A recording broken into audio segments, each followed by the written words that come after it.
Kepada Al-Ustadz saya persilakan dengan segala hormat.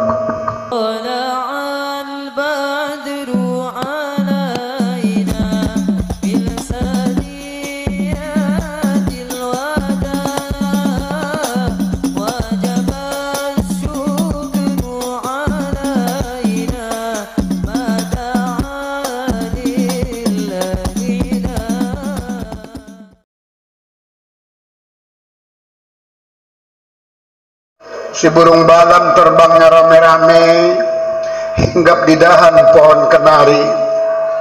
Jawablah salam dengan rame-rame supaya tidak sia-sia datang kemari. Assalamualaikum warahmatullahi wabarakatuh.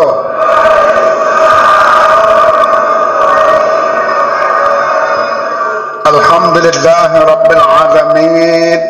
Mari sama-sama kita ucapkan kehadirat Allah Subhanahu wa ta'ala sebagai tanda rasa syukur dan terima kasih kita atas rahmat dan izinnya. Pada kesempatan pagi hari ini kembali kita dapat berkumpul di tempat yang mulia ini. Sebagaimana biasa, seraya kita silaturahim sekaligus menambah wawasan kita khususnya ilmu agama.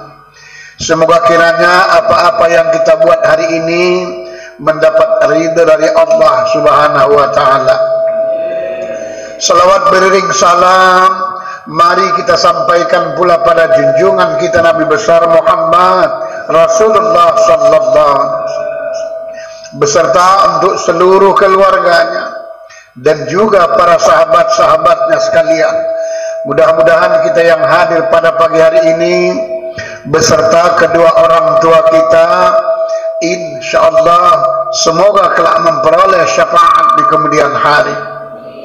Para alim ulama, tuan-tuan guru, ustadz dan ustazah yang sama-sama kita muliakan dan hormati, para bapak-bapak kepala desa atau yang mewakilinya juga yang kita hormati, Badan Kenaziran Masjid An-Nur beserta jajarannya yang saya hormati, para bapak, ibu, serta hadirin yang dimuliakan Allah. Hari ini kita Pak Bu memang suasana dalam suasana istilah mulai tersebut namanya tahun-tahun politik, ya. Jangan ada lagi di antara kita Pak Bu, terutama BKM, alergi dengan politik. Karena Islam itu sendiri dibangun politik oleh baginda Rasulullah yang mula pertama dari masjid. Dan Islam itu sendiri memang politik. Cuman politiknya bagaimana orang supaya bagus akidahnya, bagus tersebut akhlaknya, rajin tekun ibadahnya. Seluruh agama apapun di alam permukaan bumi ini, tiga ini tujuannya saudara hadirin. Pertama supaya bagus akidahnya. Maka saudara kita orang non muslim atau orang kafir, dia bilang juga kita syirik, tidak sesuai dengan keyakinannya. Dan itu tidak perlu kita salahkan. Sama dengan kita juga. Kan Tuhannya seluruh agama di alam permukaan bumi ini Pak Bu, kan memang cuma satu. Mana mungkin ada dua, kan cuma Allah. Mau agama Hindu, agama Buddha, agama Konghucu, Kristen Protestan, Kristen Katolik, semua Tuhannya Allah. Yang beda mempertuhankannya. Jadi yang beda itu Bapak Ibu mempertuhankannya. Itulah sebabnya ya bagi kita, agama kita, bagi orang tua, agama orang tua kan begitu dia. Yang penting tidak saling menghina. Bapak Ibu hadirin yang dimuliakan Allah, bulan yang lalu kajian kita masih gunanya sholat. Supaya nanti tahu kita Pak Bu, perasaan kita sudah hebat sholatnya. Padahal istilah sekolah, perasaan awak sudah kelas 6, nggak tahunya masih kelas 2 saudara hadirin. Itu pun percobaan saudara hadirin.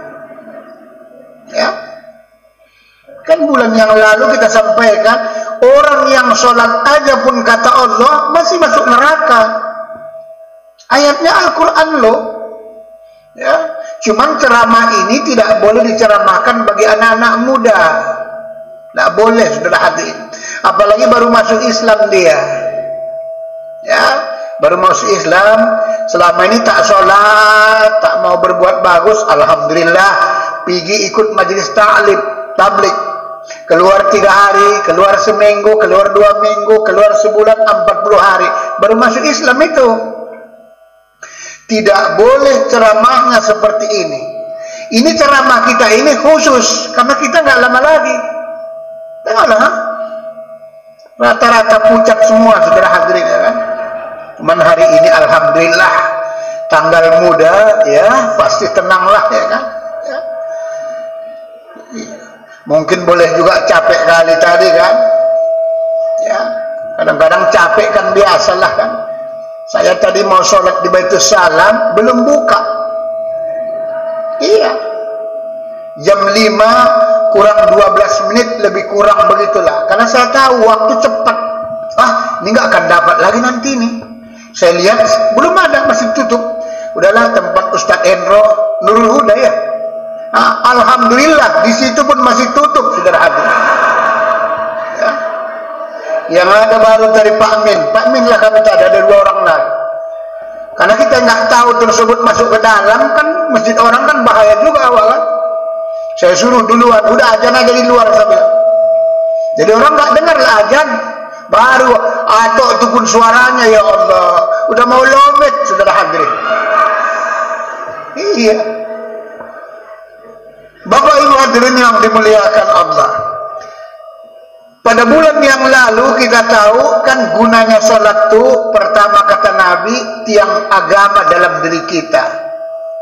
As-salatu imanuddin, paman aqamaha faqad aqamaddin, wa man hadamaha faqad hadamaddin. Sholat kata Nabi tiang agama. Barang siapa yang mendirikan sholat berarti mendirikan agama. Sebaliknya kalau barang siapa tak sholat beruntuhkan agama. Kita tidak usah kaji orang lain, kaji diri kita. Itulah sebabnya belajar tasawuf itu paling bagus. Ujung kaji yang sebenarnya belajar tasawuf, Pak Bu. Kenapa? Karena tujuan belajar tasawuf mengkaji diri kita. Yang tak bagus itu mengkaji diri orang. Kita kaji nanti diri kita, diri sendiri, diri terdiri, diri tajalli, diri terperi. Itu tujuan tasawuf. Gunanya tasawuf tersebut membersihkan diri yang zahir, membersihkan hati dan pikiran kita, nanti membersihkan tersebut diri yang batin. Supaya apa? Menghasilkan akhlakul karimah, akhlak yang mulia. Maka ada istilah dalam kajian tasawuf, tahalli, takhalli, tajalli. Tahalli, buang semua yang tak bagus dalam diri awak. Saya alhamdulillah salut, saya dengar tadi ketua kita ngomong, ya kan, tidak dipotong sepeser pun. Itu bagus yayasannya itu.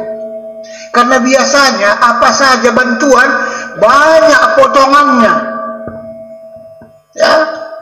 Dari DPR aja kita dapat bantuan ke masjid aja pun kadang banyak potongannya.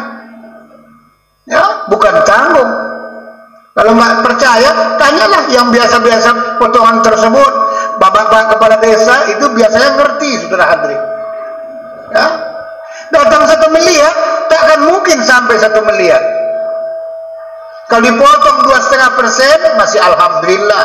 Ini kadang-kadang bukan tinggal 2%, setengah. Itu yang kadang-kadang baca saya. Alhamdulillah, ya. Bersyukur kemarin dapat kita bantu, walaupun ala kadarnya sudah alhamdulillah. Ya. Nah inilah tujuan guna sholat pada waktu yang kemarin pertama. Yang kedua tersebut untuk mengingat Allah. Aqimis sholat, inna sholata lidzikri. Dirikanlah sholat supaya untuk mengingat Allah. Walaupun problemnya banyak orang sholat belum ingat Allah. Ya. Apa iya Pak Ustaz? Iya, masih banyak. Banyak orang sholat tapi tidak ingat Allah. Ya. Nanti sholat zuhur hati-hati. Tadi sudah diterangkan Pak Ketua FKFM malam Minggu, malam Ahad tanggal berapa tadi? 2 minggu lagi ya? 18. Ya, itu nanti datang nih waktu kita sholat, Allahu Akbar. Kapan datangnya Ustaz ini ya? Mau dia. Kayak apa Ustaz? Di mana dibuat? Ini setan tuh punya kerjaan, saudara. Inilah mau kita benahi nanti. Ya. Kenapa ya kok sholat kok nggak ingat Allah? Kok asli ingat mantan aja? Hati-hati saudara hadirin ya. Yang pemain-pemain hati-hati saudara hadirin. Kemudian yang ketiga, pada waktu yang lalu, untuk mencegah perbuatan yang tak baik. Aqimis sholata, inna sholata tanha anil fahsya'i wal munkar. Dirikanlah sholat, karena sesungguhnya sholat itu mampu mencegah perbuatan-perbuatan yang keji maupun mungkar. Problemnya, banyak orang rajin sholat, tapi kok asik nggak berubah kelakuan. Ada apa yang sebenarnya? Berarti sholat yang kita buat belum sesuai keinginan yang punya sholat itu, saudara hadirin. Itulah sebabnya kata Nabi, "Shallu kama ra'aitumuni usolli." Sholatlah kamu sebagaimana engkau lihat aku sholat, kata Nabi. Tapi kan sudah wafat Pak Ustadz, baginda Rasulullah. Belajarlah sama ulama supaya bagus ibadah hawa. Jangan belajar sama Google. Kalau atau Google yang dipelajari, macam-macam lah. Contoh, sekarang ada pengajian, itu mau dicari-cari polisi dan departemen agama atau ulama. Pengajian sunnah Nabi, tapi semua mencaci maki, semua sesat, saudara hadirin. Ada di Google. Kalau bahasanya memang hebat. Pengajian sunnah Nabi, bahasanya.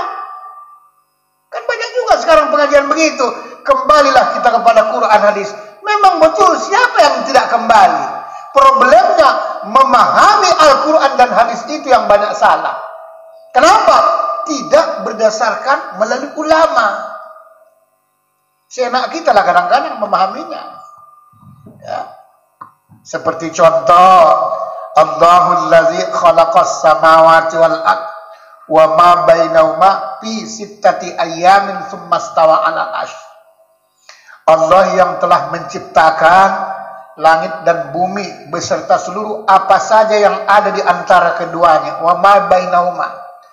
Kemudian tsumma stawa 'alal 'arsy, kemudian Allah bersemayam di atas aras.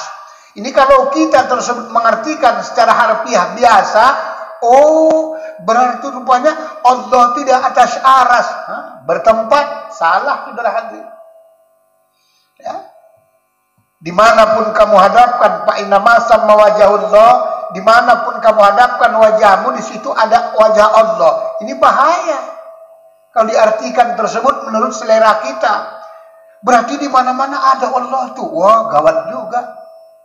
Bukan begitu yang sesungguhnya, saudara hadirin.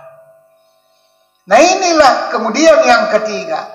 Kemudian yang keempat atau yang terakhir pada waktu yang lalu atau bulan yang lalu, sholat penentu bagi seseorang. Awwalu ma yuhasabu bihil 'abdu yaumal qiyamati sholatu. Awal mula pertama nanti Bapak Ibu yang dihisab amal ibadah kita, kata Nabi di padang mahsyar, adalah sholat. Fa in saluhat sa'iru amali. Kalau sudah bagus sholatnya, beres sholatnya, baik sholatnya sesuai dengan desain Allah dan Rasulnya, seluruh amal ibadah kita yang lain kurang-kurang sikit, kata Allah, WKS, wes kerai soai, kera manis. Ya. Ngaji awak agak ngantuk-ngantuk sikit, udahlah, biarkan aja lah udah. Ya.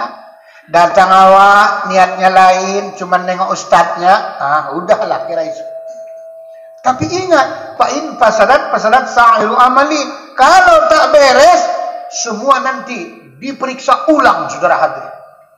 Apa enggak bahaya? Ya mulai dari kita balik, diperiksa ulang. Apa kerjamu dulu 2 tahun yang lalu? Apa kerjamu dulu sebelum berumah tangga? Apa kerjamu dulu? Oh, ini periksa ulang. Kan sampai sekarang kan masih ada catatannya itu loh. Itulah perlunya kita itu supaya nanti di stip, dihapus dia. Jadi kalau kita ilmiahkan kiamat itu, kalau kita logikakan memang betul ada. Nggak percaya, coba putar kaset. Kalau kita putar kaset, biarkan aja putar, nanti lama-lama kaset tuh balik ke pangkal, dia lagi balik. Itulah kira-kira perputaran bumi ini. Nanti pada saat tersebut kiamat, timbul kiamat itu, ya kembali kepada awal lagi balik. Jadi sejak kita lahir, semua ada di kaset itu, saudara hadirin. Ya. Ada yang tak ada, Pak Ustadz? Ada, kalau dia tobat betul. Ya, cuman problemnya kadang-kadang nggak sempat tobat. Karena semua mumpung. Udah nggak sempat tobat. Ya, jadi inilah hebatnya sholat tuh. Mula pertama kata Rasulullah, nanti di padang mahsyar yang dihisap amal ibadah kita, kata Nabi, adalah sholat. Inilah supaya kita baguskan sholat kita, Bapak Ibu, supaya jangan asal sholat. Ada orang sholat cepatnya minta ampun. Ada yang pula lama kali. Boleh Pak Ustaz lama? Boleh kalau sendiri. Kalau berjamaah tak boleh lama kali. Sujud awak sujud aja, panjang kali doanya. Dari sini sampai ke sentral doanya. Sampai di belakangnya pun, ini kok lama kali ya. Akhirnya apa? Diintip, belum juga. Nah ini kita benahi. Sebab itulah pada pagi hari ini Bapak Ibu, ada 4 tingkatan sholat tuh. Supaya nanti kita sadari, aku tingkat yang mana. Maka sengaja kita pengajian kita tidak membahas yang tak sholat. Yang tak sholat kita tidak bahas. Ya, karena kalau sholat dia belum khusyuk Bapak Ibu, masuk neraka, cuman neraka sa'ir namanya. Kan neraka pertama yang paling atas, neraka jahanam, kata Allah dalam Al-Quran tuh. Tempat orang-orang yang suka bohong. Ya. Jadi Bapak Ibu mulai hari ini kurangilah bohong tuh. Walaupun tak bisa dihilangkan. Siapa tahu 1 hari 10 kali berbohong, kurangi. Tandanya mengaji awak. Siapa tahu, tanya istri, kok lama kali bang pulangnya ini hari? Alhamdulillah banyak kali tadi kerjaan. Padahal tak ada kerjaan. Sama kawannya dia pergi banyak kali katanya kerjaan. Nah, kurangi Pak ya. Karena kadang-kadang kita nih, menurut penelitian, lebih banyak bohong suami kepada istri ketimbang istri bohong sama suami menurut penelitian. Ya. Ya coba rasakan sendirilah.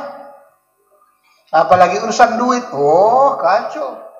Makanya kalau nggak mau tersebut, ya kan istri biasanya kan begitu Pak. Kalau sudah masuk ke tangan istri duit itu cekel, payah keluar. Payah. Dia tahunya uang masuk, uang keluar nggak tahu dia itu. Ini yang kadang-kadang sawah ya kan. Ya. Makanya jangan kasihkan semua kalau ada uang masuk dapat. Misalnya gaji kita Pak 5 juta 1 bulan. Dapat lagi 5 juta lagi 1 bulan. Uang masuk tuh nggak usah kasihkan semua walaupun kita kasih tahu. Alhamdulillah bulan ini dapat uang masuk 5 juta, tapi kau cuma segini, kasih 500. Iyalah, kasih juga lah pula kan. Dan banyak kali. Ya. Maksudnya supaya nggak perlu lagi minta-minta nanti sama istri, itu maksudnya. Kalau yang sudah masuk diminta, percayalah Pak, berat keluarnya saudara hadir. Mana mau dia ngaku ya kan? Biasanya nggak mau ngaku itu lebih pelit lagi saudara hadir. Ya itu menurut penelitian memang begitu. Tapi bersyukurlah punya istri kita agak pelit, jangan pelit. Kalau nggak nanti saya bukakan rahasia. Kalau ada di antara ibu namanya tersebut huruf ro duluan, huruf ro, Rodia, Ros, Rosa, ya, Reni, Reno, memang peramah sama orang bu, cakap gampang sama orang, baik kali, tapi sama suami pelitnya minta ampun, saudara hati. Kok begitu Pak Ustadz? Nanti kajian kita 10 tahun yang akan datang baru sampai ke situ. Iya kan masih jauh ya kan? Ya, kita bahas semuanya nanti. Masalah ya harta pusaka, kita preteli semua nanti, saudara hati. Itulah sebabnya belajar tasawuf itu Bapak Ibu seperti naik tangga. Tangga 1, tangga 2, tangga 3. Cuman kadang-kadang ada orang tak sabar. Mau kepingin di atas, padahal yang di bawah pun masih berselema. Ya, kan rugi. Nah, ada 4 tingkatan sholat itu Bapak Ibu. Supaya kita tahu di tingkat yang mana kita yang sesungguhnya. Tingkat yang pertama tersebut, ia sholat, istilah saya, musim-musiman. Kadang-kadang, kiding-kiding, kudung-kudung. Istilah saya. Ada yang per tahun, itulah sholat Idul Fitri, Idul Adha. Orang yang sholatnya seperti ini Bapak Ibu, jangan marah, insya Allah pasti masuk neraka. Pasti. Ini saya sampaikan kepada kita Bapak Ibu, kalau kita sholat Idul Adha atau Idul Fitri, atau sholat apa saja, kalau kita bawa anak belum balik, tahu diuntung awak, jangan di tengah. Ini banyak kali orang tak ngerti, oh itulah sholat tahun sekali. Kemarin di lapangan tersebut kan saya Idul Fitri. Nanti kita kasih tahu tersinggung. Nah itu kadang-kadang. Boleh bawa anak. Kalau enggak anaknya semua di antara ibu-ibu, perempuan dengan laki-laki. Kalau tidak cari di pinggir awak. Begitu yang sebenarnya. Supaya apa Ustaz? Supaya jangan terputus sapnya. Walaupun hafal dia Pak 30 juz, tidak boleh jadi imam kalau belum balik, saudara hadir. Karena itu aturannya, syarat dan rukunnya. Makanya saya tidak sependapat itu datang WA sama kita, ya hati-hatilah, mudah-mudahan jangan sampai terjebak. Sekarang banyak orang pergi haji seperti beli sepeda motor. Beli sepeda motor, nanti travel itu yang melunasinya, nanti kita angsur kalau pulang. Kalau setahun lamanya diangsur, sekian 1 bulan. Kalau 2 tahun, sekian. Tak sah itu Pak Bu. Tak sah. Mau umroh, mau tersebut haji, gak sah. Karena haji umroh tidak disuruh Allah yang sebenarnya. Yang disuruh itu kalau mampu. Tapi kita banyak salah pemahaman. Apanya? Ya istilahnya piginya. Padahal tak sah. Manistato'a harus mampu ongkos pergi, mampu ongkos pulang. Tapi ini ngetren sekarang. Gak usah diikuti travel yang seperti itu. Ya. Persis. Saya tengok, berat. Saya kalikan, saya tambah-tambahkan semua terus. Kalau 5 tahun sekian persen dia. Jadi saya kalikan dengan modalnya tersebut, misalnya 30 juta berangkat haji, misalnya dibayarlah. Nanti kita angsur. Kalau 5 tahun dia saya lihat lebih kurang 15 juta tambahannya. Kalau belajar tasawuf Pak, riba. Kalau sudah belajar tasawuf. Makanya yang terbaik itu memang berangkat mau pergi haji mau umrah, kalau bisa tetap tahun ini. Memang begitu. Tapi itulah sekarang kita ngetren. Kuantitasnya yang kita perbanyak, kualitasnya tak ada. Ini sangat berbahaya. Orang nggak disuruh kok. Haji umroh tidak disuruh Allah. Yang disuruh yang mampu. Maka dibuat Allah, pahala haji umroh itu ada. Ya seperti ini. Siapa yang sholat subuh berjamaah, kata Nabi. Sholat kan sering ngasih taunya itu di YouTube. Siapa yang sholat subuh berjamaah pada tersebut, ya kata Nabi, kemudian tidak ketinggalan takbiratul ihram yang pertama, dia tidak bangkit dari masjid Tuhan. Apakah baca Quran, zikir, salawat, dan berbagai macam sampai masuk waktu Isra. Isra kalau sekarang cepat, 6.15 sudah masuk. Dia sholat Isra 2 rakaat, ayatnya kul huwallah, sama kata Nabi pahalanya haji dan umroh yang mabrur. Bukan tanggung-tanggung. Tujuannya apa? Supaya orang-orang yang belum mampu pergi haji, supaya tetap dapat pahala haji. Makanya kata Rasul nanti, pada saat sidang di padang mahsyar, banyak orang pergi haji, tak ada pahala hajinya, saudara hadir. Tak ada pahala umrohnya. Cuman kalau dikasih tahu, orang marah nengok awak. Padahal ceramah pun bukan marah-marah, karena belum minum susunya, saudara hadir. Bismillahirrahmanirrahim.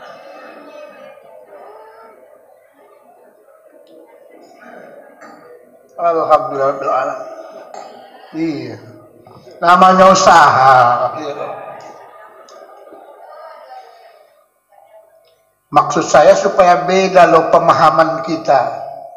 Makanya Bapak Ibu nanti pada saat bab haji mendetail kita buat. Makanya Bapak Ibu yang sudah haji, sudah pernah umroh, masih banyak juga duit awak nggak bisa habis. Hajikanlah saudara awak, umrohkanlah saudara awak. Kalau saudara kita sudah kita umrohkan semua, hajikan, umrohkan teman-teman kita, tetangga yang susah. Itu yang bagus. Itulah yang bagus tuh. 7 kali dia haji kata hadis yang sahih, ikhlas maksudnya tersebut tadi, diharamkan neraka. Ini dia. Karena 7 kali haji, wajib haji itu. Kita hajikan orang, misalnya saudara kita, wajib ya pergi haji. Baru sekali, teman, tetangga, ustadz-ustadz yang belum haji, nadir. Inilah yang bagus tuh. Ya, ini kadang-kadang pemahaman tuh, ya itulah kadang-kadang, nggak mau ngaji. Asik dia saja bolak-balik, sampai malaikat muak nengok dia, saudara. Loh, semalam kan kau kan? Hah? Tahun yang lalu kan Bapak. Iya. Jadi kok tahun ini? Ya gitulah. Nah, itu supaya kita paham. Sholat itu pun begitu Pak Bu, pemahamannya. Bukan asal sholat. Enak kali lah kalau asal sholat udah masuk surga. Siapa bilang? Setiap apapun Pak Bu di alam permukaan bumi ini, tempatnya indah, tempatnya enak, tempatnya menyenangkan, pasti mahal harganya, saudara hadirin. Ya, tidak mungkin murah harganya. Kita tinggal di Mencirim dengan di perumahan tasbih, pasti lebih mahal Pak di sana. Pasti. Karena di sana kan lebih enak dia tersebut fasilitasnya. Jadi tidak mungkin murah kali surga itu. Asal dalam sholat masuk neraka. Orang sholat pun masih masuk neraka. Masuk neraka belum tentu masuk surga. Cuman sudah berusaha awak. Kalau sudah berusaha, belajar ilmunya, belajar ngamalkannya, belajar memahaminya, kemudian tak ada waktu kita, maksudnya tak sempat waktu, mati awak, udah Allah pun mungkin nanti memberikan pertimbangan. Tanya Tuhan, kenapa kau dulu begini? Inilah ya Allah, aku sudah belajar, sudah berusaha untuk mengamalkannya, sudah juga belajar memahaminya, tapi kau cabut cepat kali, ya udah bukan salah aku. Nah itu kira-kira begitu ya saudara. Iya. Makanya kalau bisa panjang umur kita, jangan seperti Nabi. Kalau Nabi contoh, maka pulang dia. Umuri ummati, kata baginda Rasulullah kan begitu. Sittaini ila sab'ina. Umatku umur berkisar antara 60-70. Kalau bisa kita lewat 70. Ya, kalau bisa lewat 70. Beruntunglah yang sudah 70 ke atas, alhamdulillah. Yang penting jangan sampai lewat 100. Karena kalau lewat 100, jarang orang kalau sudah 100 tahun ke atas, jarang yang sehat. Jarang yang sehat. Nggak percaya, kendaraan pun kalau sudah kelewat 2 kali, bolak-balik mogok itu. Mogok tidurnya, mogok makannya, semua mogok. Hah? Jadi kalau bisa, ya nggak usah sampai 100, tapi tetap awet kemana-mana bisa ngaji. Mari kita bahas saudara hadirin. Nggak ada aku tengok di sini jam ya. Iya. Masih tengah 6 kan? Iya. Ya, setelah lewat 1 jam ya. Tingkat sholat yang pertama, istilahnya tersebut tadi, sholat musim-musiman. Ya. Atau istilah saya, sholat kadang-kadang, kiding-kiding, kudung-kudung. Lagi enak rasanya, sholat. Lagi tak enak, ya udah pray dulu, libur. Kalau tanggal muda, rajin pula sholat. Dia yang saking rajinnya kadang-kadang, belum masuk waktu dah sholat kawan tuh, saudara. Malaikat pun bingung, ya nyatatnya. Iki sholat apa ya? Nah, orang yang sholat seperti ini Bapak Ibu, insya Allah jangan sanksi, pasti masuk neraka. Pasti. Kalau sholatnya dia tersebut per tahun, cuman sholat Idul Fitri dan Idul Adha, kan belum wajib ini. Idul Fitri Idul Adha kan belum wajib. Nanti jumpa si Ape, saudara hadir, di dalam neraka Syakor namanya. Jumpa nanti memang bintang-bintang film, jumpa saudara hadir. John Lennon, John Deere, John Thor, jumpa saudara hadir. Ya. Masalah kakum pisakor. Hei, apa yang menyebabkan lu masuk sini? Kata orang-orang kafir, hayya. Lu kan orang Islam. Lu kan tiap hari wirid segala macam. Nahnu lam nakum minal musallin. Kami dulu di dunia tidak sholat. Inilah sebabnya Bapak Ibu, dalam kajian Aswaja Ahli Sunnah wal Jamaah, wajib tobat.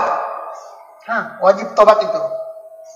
Supaya nanti jangan kita punya prinsip, kalau kita pergi kemana-mana, payah sholat, udahlah pergi aja dulu. Tidak boleh. Ya. Jadi yang dimaksud kodo sholat itu dalam paham Ahli Sunnah wal Jamaah, dulu umur 15 tahun kita Bapak Ibu sudah balik, kebetulan sampai 30 tahun, banyak sholatnya tak sholat. Gara-gara kurang ekonomi, gara-gara diajak kawan, gara-gara kerja, segala-galanya tak sholat. Wajib ditobati. Supaya nanti jangan timbul pemahaman sholat itu bisa diganti. Bukan, tidak boleh. Ini banyak orang salah kaprah. Ada yang lagi bisa ditebus.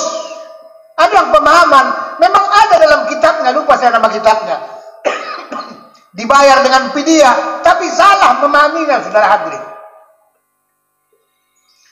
Fidyah tersebut sedekah itu boleh, tapi tidak boleh niatnya untuk mengganti sholat, tak boleh. Kalau boleh, enaklah orang kaya.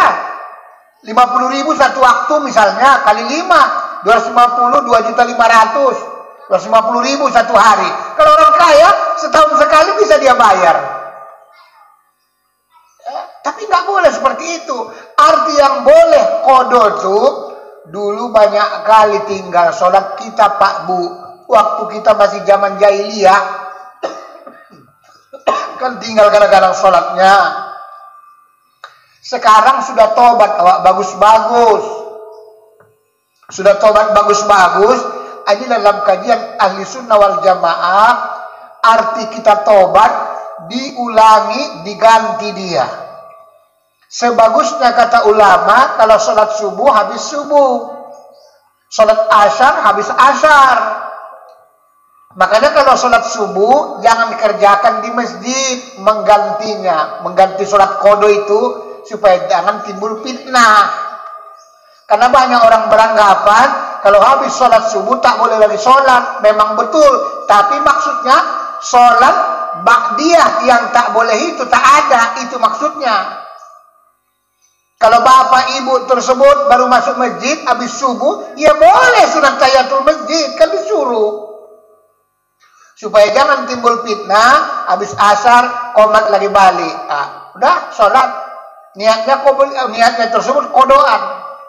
Sholli fardu zuhri misalnya 4 rakaatin kodoan lillahi ta'ala. Aku niat sholat fardu zuhur untuk mengganti yang lalu. Nggak usah bilang lagi yang mana, karena nggak mungkin teringat karena banyaknya. Kan banyak. Ngapain kita munafik? Semua ini walaupun ustaz-ustaz ada juga tinggal sholatnya itu. Apalagi gara-gara fulus. Wah, bahaya.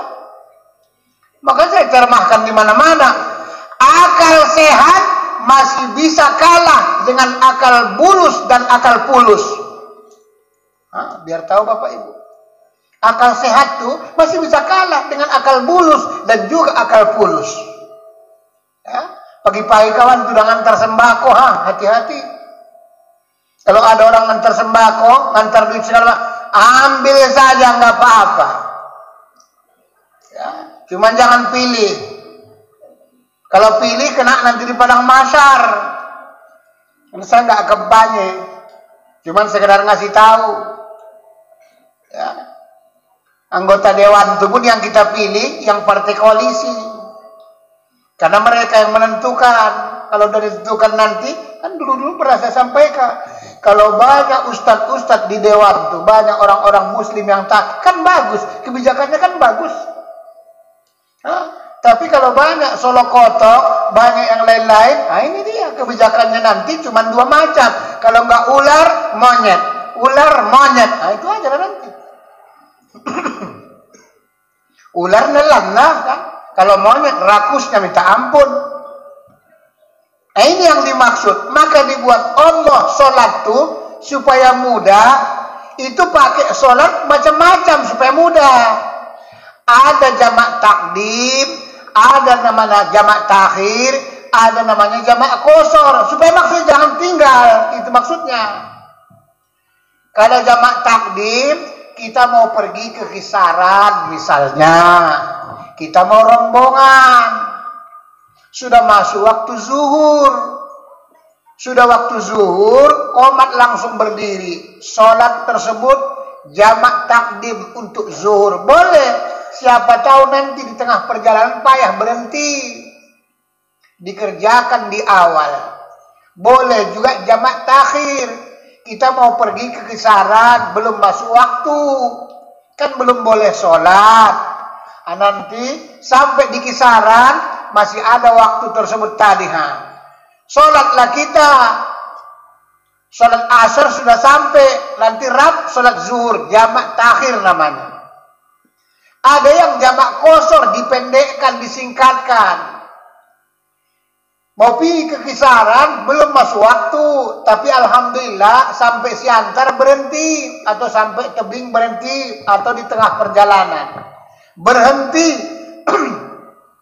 Singgahlah ke masjid. Sholatlah kita di jamak qasar dengan asar. Sholat zuhur 2 rakaat, berdiri lagi, qomat. Sholat asar 2 rakaat. Enak. Orang nggak payah sebenarnya. Yang tak boleh itu, kalau kita bepergian, kemudian tersebut sholat kita jamak qasar di tengah jalan, itu yang dilarang. Loh, kenapa Ustaz? Ya iyalah, kalau di tengah jalan sholat pasti ditabrak, itu masalahnya. Ya, jadi maksudnya di tengah perjalanan, bukan di tengah jalan, sehingga ada masjid.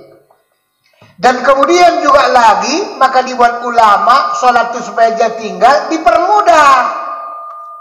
Kalau tidak bisa kita berdiri, boleh duduk. Kalau tidak bisa kita berduduk, boleh berbaring, golek. Kan enak ya kan?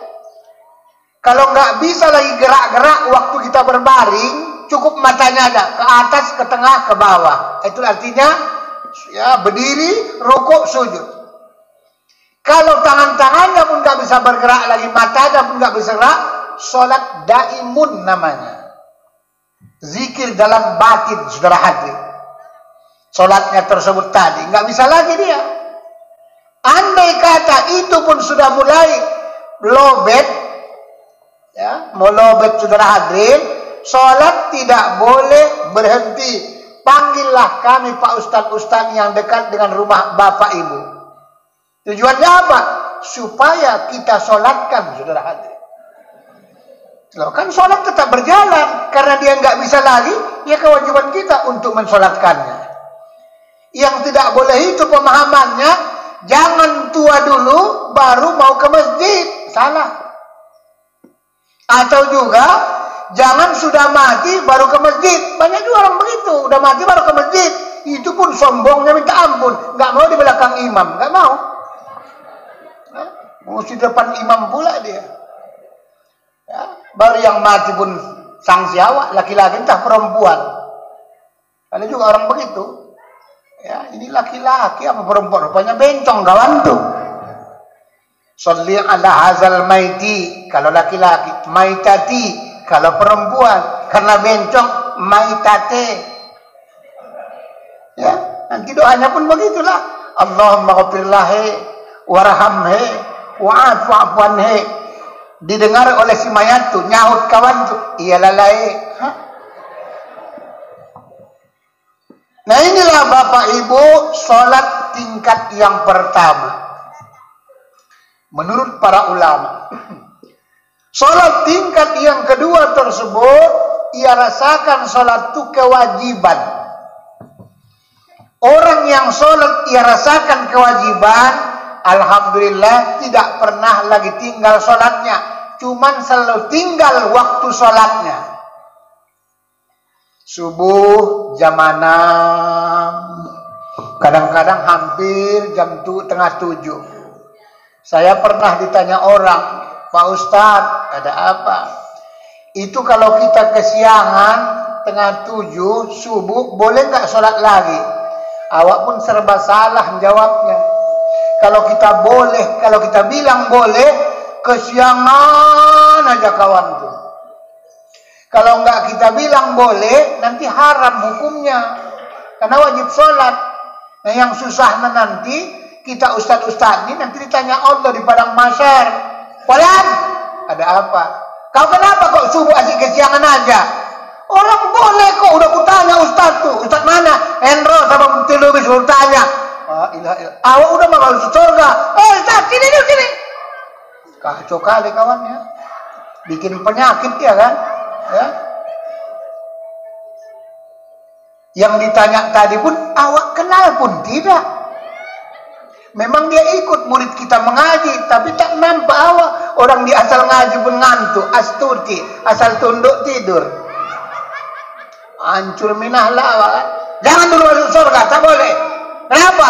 Membolehkan orang sholat subuh tengah 7. Ya.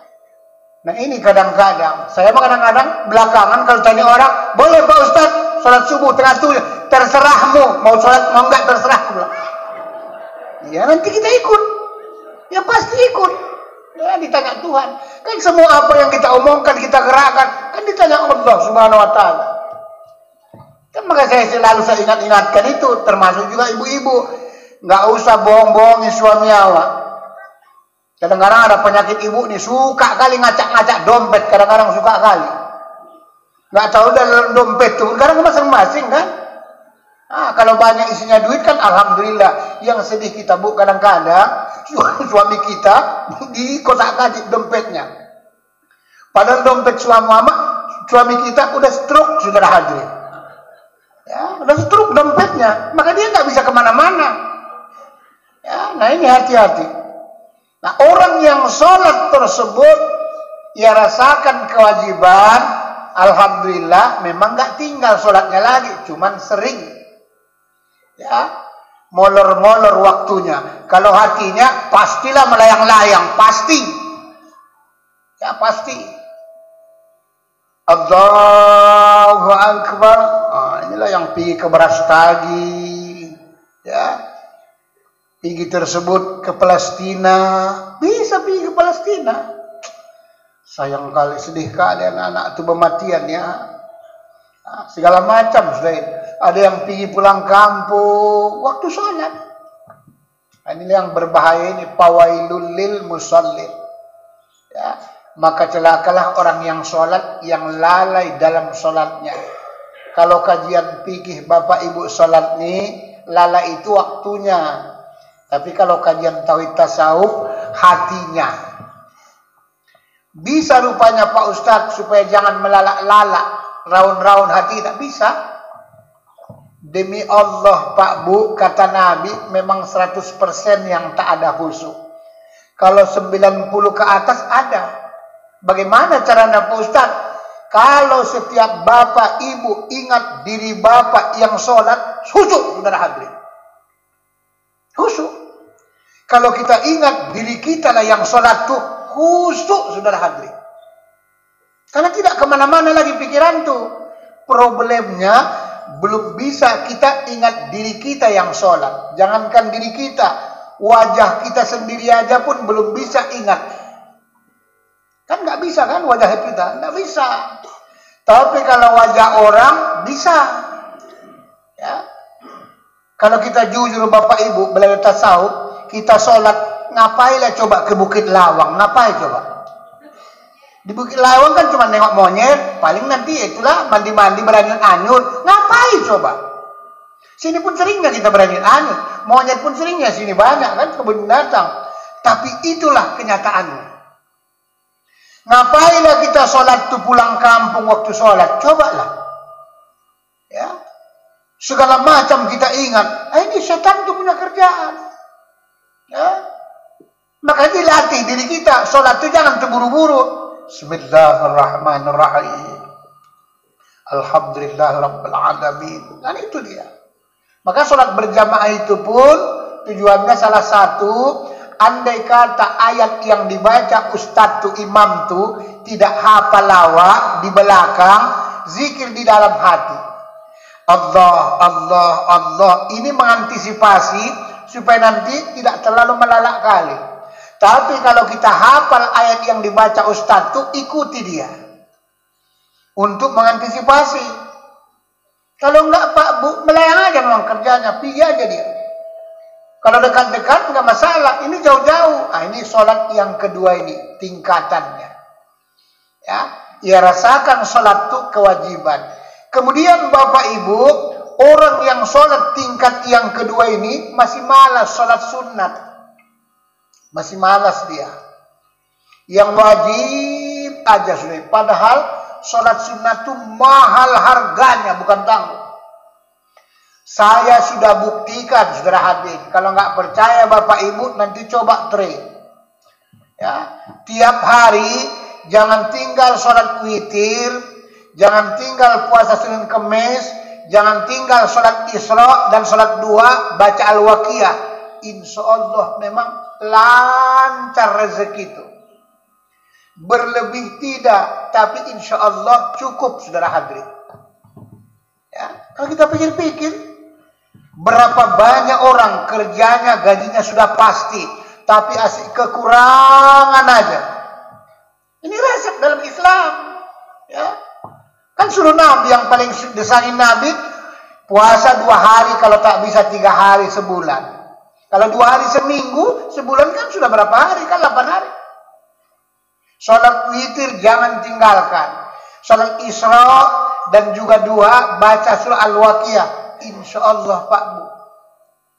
Makanya orang kadang-kadang gampang berangkat haji, karena diamalkannya rutin. Yang terakhir nanti, kalau sudah sholat witir tiap hari, tiap malam, puasa Senin Kemis, sholat Isra, sholat duha, baca surah Al-Waqiah, nanti insya Allah mau berangkat haji ataupun umroh, tinggal sedikit lagi nambahi. Kalau kurang lagi sedikit lagi, terakhirlah surat tanah lah dibuat, saudara hadirin. Iyalah surat tanah lah pula terakhir kan. Siapa tahu kurang. Ya. Ibu-ibu musabbihin, nanti saya ajak, karena ada tutur uak, dia minta kalau bisa tahun 2024 ini, entah bulan berapa, mau pergi umroh. Ya. Jadi ibu, pergilah kita umroh katanya. Kalau saya kadang-kadang kan nanti kan nggak bayarnya pula kan. Dapat orang sekian katanya tersebut kan gratis. Ini ibu-ibu, ibu tak bisa datang pagi ini, tadi malam diantar bapak mamanya, cucu, ya sudahlah, tak bisa lah bergerak. Ya, bapak mamanya pergi mau ke Bandung, ada tugas tersebut. Ya, nah siapa tahu nanti saya carikan travelnya, ibu-ibu. Ya, kesana nggak usah pun terlalu lama kali, entah 10 hari aja udah. Dengan di jalan, berarti kan 1 hari di jalan, pergi pulang 2 hari, 7 hari, jauh usah lama-lama kali kan begitu. Anda tahu nanti kita kumpul-kumpul ya kan. Nah supaya insya Allah supaya pernah berangkat haji dan umroh. Saya pun umroh belum pernah. Kalau di sana umroh, sudah umroh saya 5 kali dulu waktu pergi haji. Karena saya tiap malam umroh tersebut. Memanfaatkan waktu kita tersebut. Nah, nanti kalau banyak duit kita al-musabbihin, ada yang belum umroh atau ada yang belum haji, bisa kita bantu. Ya. Kurang-kurang 5 juta dia, tetean kita kasihkan, bukan tanggung, hebatnya saudara hadir. Kan itu tahun yang lalu juga saya sarankan di mana-mana. Kalau kita berkurban itu Bapak Ibu, misalnya jamaah masjid ini sudah sampai 12 lembu misalnya, enggak usah dibagikan di tempat ini semuanya, kenapa? 1 ekor kirim ke tempat orang yang susah tuh. Itu lebih hebat pahalanya. Kalau kita kadang-kadang di sini kan kadang-kadang hampir tiap harinya paling lambat 2 kali seminggu udah makan daging. Karena di Medan ini paling enak. Mati orang makan daging. Lahir anak orang makan daging. Pesta anak orang kawin makan daging. Masuk rumah baru makan daging. Lulus kuliah makan daging. Enak hidup ini saudara hadirin. Kadang-kadang sekali-sekali kuliah subuh pun makan daging, misalnya. Enak hidup ini saudara hadirin, bukan tanggung. Nah ini. Jadi supaya belajar berkorban. Begitulah nanti waktu haji umrah itu pun. Karena Rasulullah sendiri pun cuma sekali. Supaya nanti dapat Pak Bu, makrifat sholat itu pun dapat. Pergi awak haji itu istilahnya kan sholat untuk diri awak, puasa untuk diri, zakat begitu juga haji kan untuk diri awak. Yang paling bagus tuh memang bagus, tapi yang paling bagus tuh mampu berbagi saudara hadir. Seperti kemarin tuh kan dapat 5 juta. Memang bersedekahnya kita. Ada masjid di tempat kita belum siap. Itu lebih abdol Pak membangun duitnya tersebut, membangun masjid itu ketimbang yang 2-3 kali ke haji sana. Tapi banyak orang tak paham. Ya. Kan lebih hebat manfaatnya, apalagi membagi fakir miskin, lebih hebat Pak. Karena kita ke sana udah sunat hukumnya. Kan 2, 3, 4 kan sunat hukumnya. Yang pertama itu yang wajib. Bersedekahnya aku ke masjid-masjid, bersedekah. Memang semua kita bersedekah, cuman kan 10.000. Ada yang kadang-kadang bunyi pula tabung kotak tua, bikin malu. Sampai malaikat pun terkejut, ada apa itu? Kok kuat kali bunyinya, koteng, tungtang. Ya. Coba 30 juta itu, berani nggak ngasih saudara kita tersebut tadi? Udah Pak, abang pergi berangkat haji, biar aku yang ngongkos. Ini baru hebat. Ada pengurus masjid tukang sapu dia tiap hari. Coba hajikan. Ini luar biasa saudara hadir. Netes air mata sepanjang hayatnya saudara. Minta doakan kita. Ya Allah ya Rabbi. Biasa dia berdoa begini. Ya Allah ya Rabbi.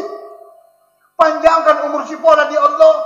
Sehat-sehatkan keluarganya ya Allah. Murahkan limpahkan rezeki. Bukan tahu-tahu. Maka saya bilang kalau tahu celahnya, kelitnya, gampang masuk surga itu yang sebenarnya. Karena orang sudah mendoakan kita. Kita tinggal minta doanya kelasnya surga itu. Itulah sebabnya. Jangan selalu minta Jannatun Naim. Kalau bisa. Bukan tak boleh. Bukan tak bagus. Bagus. Kalau bisa surga Firdaus. Supaya apa? Ketemu dengan Rasulullah. Jannatun Naim memang gak ketemu. Karena kelasnya beda. Sama dengan tanya orang kita, Bapak Ibu di mana tinggal? Di Medan? Iya, di Medan. Pernah jumpa wali kota? Ya nggak mungkin lah, apalagi gubernur. Kenapa Ustaz? Rumah awak kan tidak di Jalan Sudirman. Rumah kita tidak di Jalan Sudirman. Memang Jalan Sudir juga, cuman Sudirman. Ya, sebelah Mencirim. Nah ini dia saudara. Ya, nah inilah perlunya. Ya. Nah inilah tujuannya. Orang yang sholat, ia rasakan kewajiban, itu mutlak. Nanti yang sunat-sunat masih malas. Padahal yang sunat itu Pak Bu, luar biasa pahalanya saudara. Bukan tanggung-tanggung, luar biasa pahalanya. Tinggal kita nanti kita naikkan sendiri. Salat duha misalnya yang paling bagus kata Nabi 12 rakaat. Kalau tak bisa 12 rakaat, 2 rakaat pun jadilah. Kalau agak-agak ngantuk 2 rakaat, bantai 4 rakaat.